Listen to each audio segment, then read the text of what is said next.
Ahoj, dobrý den. Kdo jsi, odkud jsi a co tady děláš?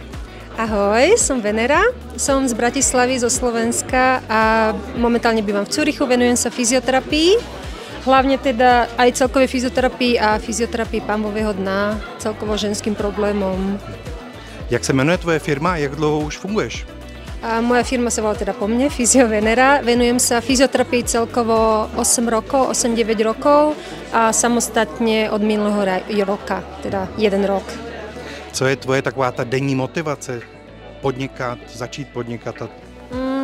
Celkovo som chcela si viacej času pacientom venovať, a byť viac flexibilná a možno viac sa asi lepšiu kvalitu terapie poskytnúť pacientom, ako sa im bežne dostáva. A pacient si tě musí najít sám, nebo ho doporučí lékař?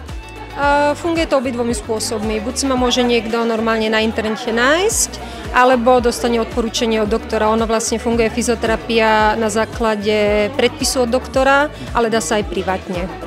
Výborně, děkuji. Poslední otázka. Máš radši fondue nebo raclette? Raclette. Děkuji pěkně.